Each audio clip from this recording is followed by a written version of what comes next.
Welcome everyone, I am going to be pausing the video to explain a few things and point out a few things, and yes, I do actually have one, and I am wearing a Hogwarts t-shirt. So without further ado, let's begin. Hogwarts Legacy, Sebastian, as well as Dark Legacy. The more we know about Salazar Slytherin and the dark arts. Ooh, is this Sallow Slytherin's tomb? But before we begin, we're in the actually Dark Forest, so there's a whole lot of danger signs and such, so one is actually in a frame, so that's dangerous. We actually have others that are and such. And the dark arts. This is actually a great little thing, but here we can actually tell that these are something because there are two dead bodies out front. Best prepared will be. Floating spine candles and uses this dark magic, I will notify them. let's just go back a bit. Oh look, we have ruins. Then we have everyone's favorite unnamed teacher, whose profession escapes me because we don't know it. I will notify the headmaster immediately. Let me just go back.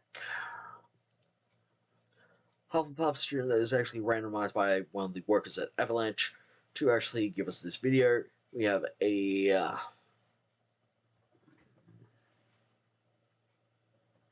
Slytherin or Ravenclaw?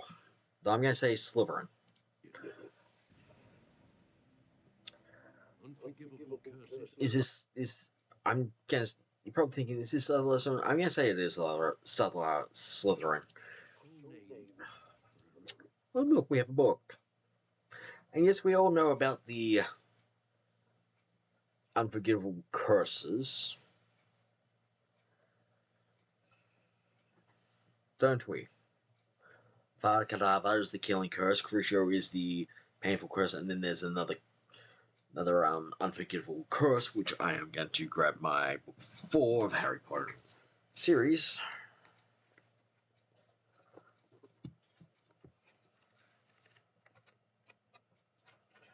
Because I am going to bring up the unforgivable curses.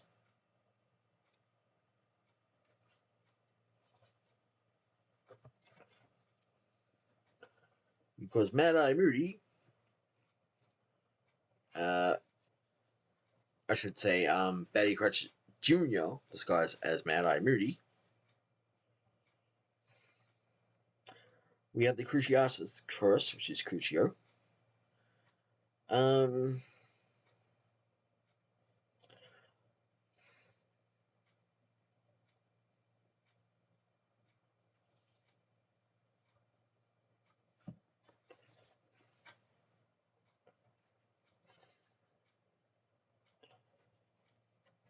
Just trying to see. So we have the Cruciatus Curse. We have the Killing Curse.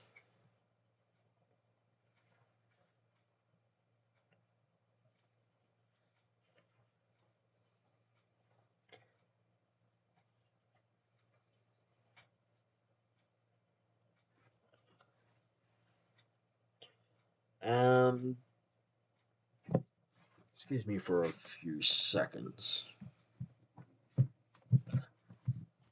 should actually use my phone. That book. I love the green. Love the, I think it's gold.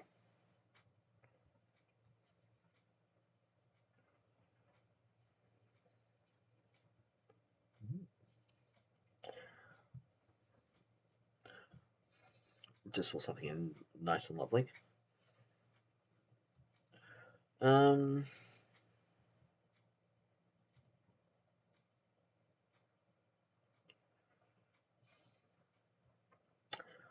Unforgivable curses. The Imperius Curse, the Cruciatus Curse, and the Killing Curse.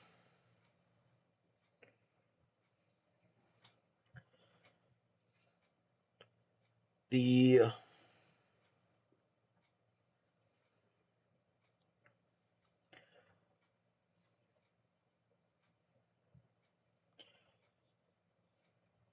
let's see. The unforgivable curses were three of the most powerful and sinister spells known to the wizarding world, the tools of the dark arts, and were first classified as unforgivable in 1717, with the strictest penalty attached to their use. The three curses consisted of the Healing Curse, Avada Kedavra, the Cruciatus Curse, Crucio, and the Imperius Curse, Imperio. Yeah, you can find all this on the Harry Potter wiki. By 1990s, using any of the three curses on a fellow human being, muggle or wizard, would result in a life sentence in Azkaban, without parole, unless there was significant evidence that the caster did so under the influence of the Imperius Curse. Many dark wizards attempt to use this excuse to prevent themselves from being incarcerated if caught, particularly after the First Wizarding War. Auroras were permitted to use them during the First Wizarding War and during the height of the Second Wizarding War under Lord Voldemort's regime. The curses were made legal, though this would have been repelled following Voldemort's demise.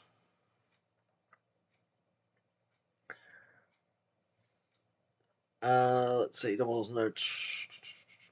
First Wizarding War. During the First Wizarding War, the Death Eaters made frequent use of these curses, and in effect, to even things out, the Ministry of Magic gave Aurora special permission to use them as well. After the First Wizarding War ended with the disappearance of Lord Voldemort, Alice and Frank Ludwig were tortured into insanity with the Cruciatus Curse by 4 Death Eaters. This crime was considered by many to be one of the most horrific crimes in living memory. The victims then recovered and spent the rest of their lives in the Jones Thickety ward for irrecoverable spell damage at St. Mungo's Hospital for magical maladies and injuries. Between the wars, Moody began beckoning students forward in turn, put the Emperor's curse upon them. Harry watched as one by one his classmates did most extraordinary things under its influence. St. Thomas hopped 3 times around the room, singing the national anthem. Leonard Brown imitated Squirrel. Neville performed a series of quite astonishing gymnastics he would certainly not have been capable of in his normal state. And that is Betty Crouch Jr., disguised as Alistair Moody, casting Imperius Curse on 4th years.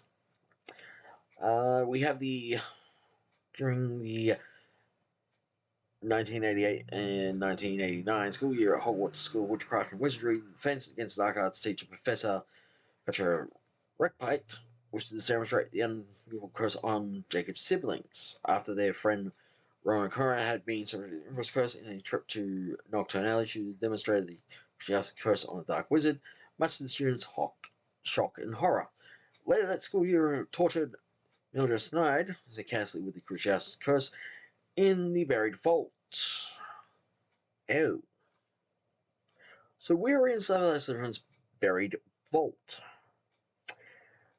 In the next school year, she murdered Rona Kanama with the killing curse in the Forbidden Forest while aiming for Ben Cooper during a duel.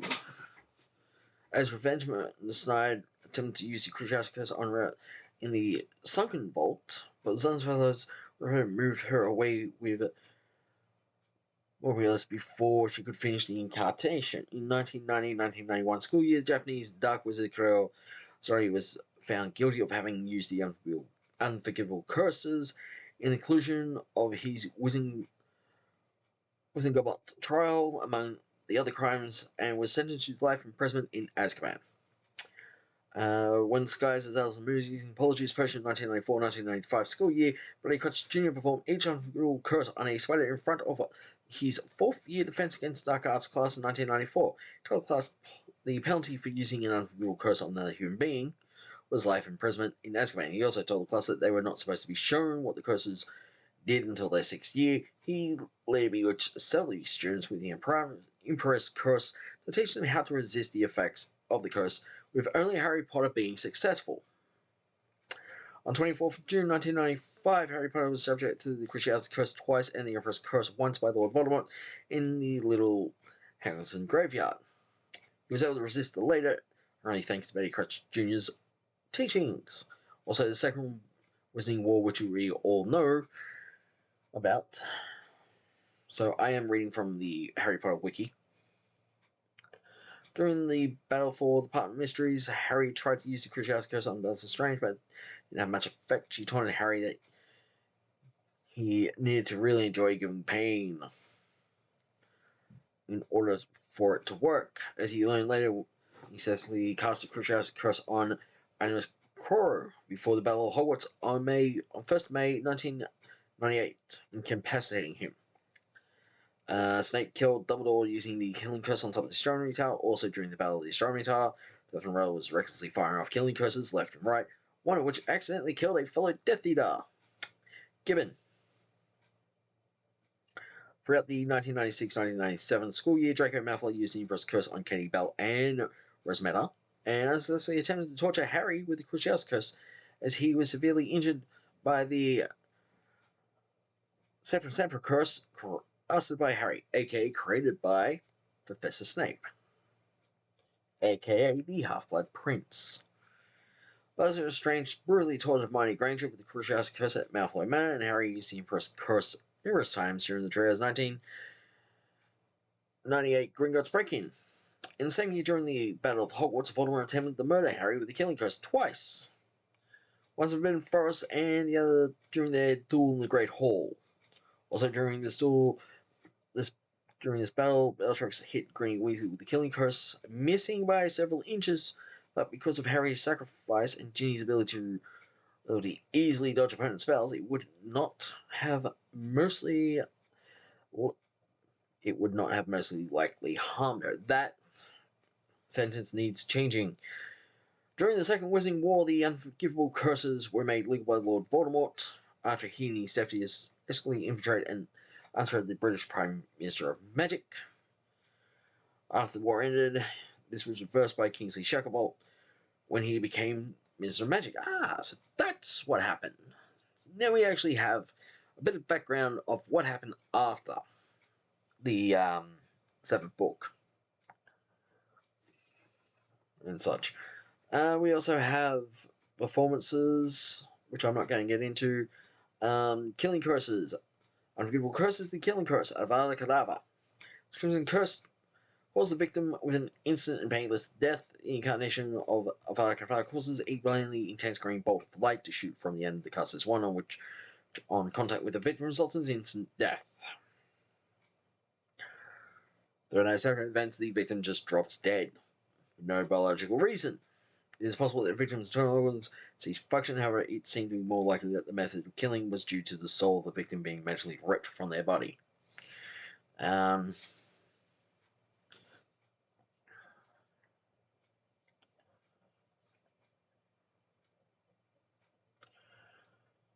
not going to get into anything else on that. You can all read that through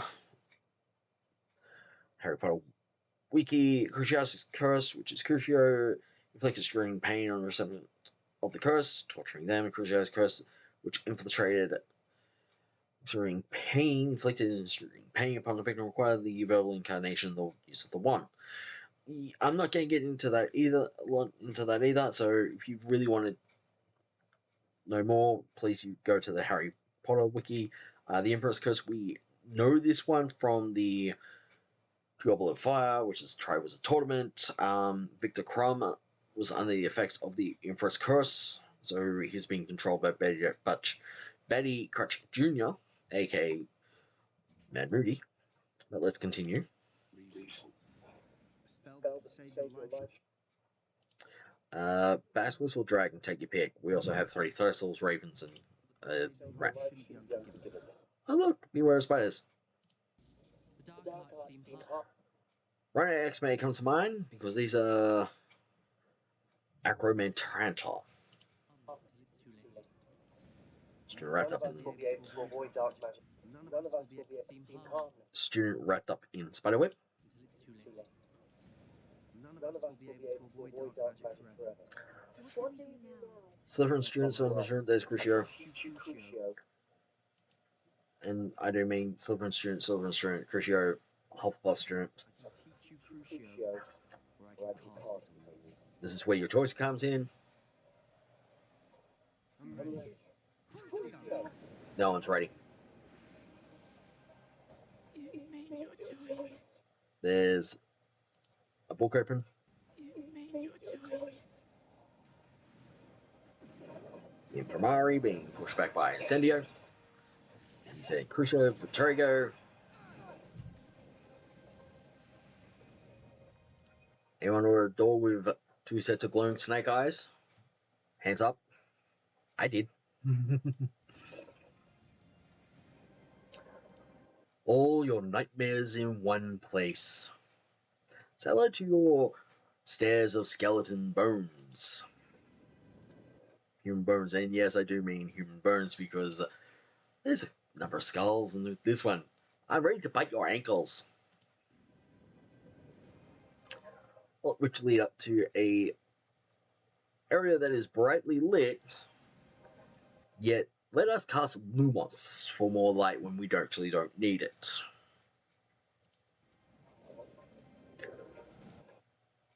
Troll as possessed. That was actually a good shot.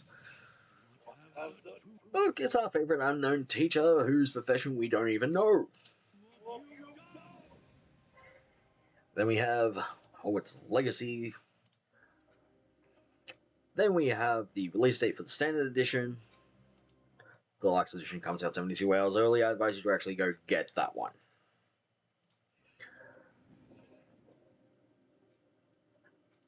Love the robe. Love the Dark Arts Garrison hat. We have the whole cosmetic set underneath this robe. And yes, we actually do get 72 hours early access with the digital version. Also, I'd like to point out that the digital deluxe edition actually comes with the day one patch. Those who actually bought the physical copy, namely me for one console only, you will have to download the day one patch. Good wrestle. And see, there's the rest of the Dark Arts Garrison outfit.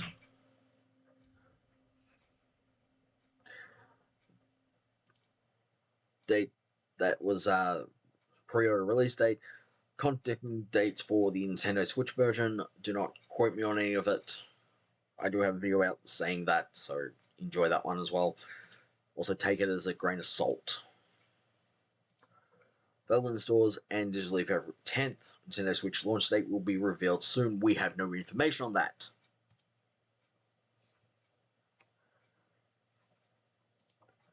You won't believe me? Let me just go to Big W.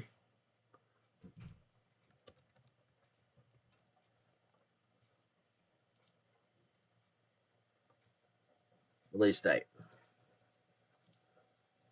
This is for the digital and standard.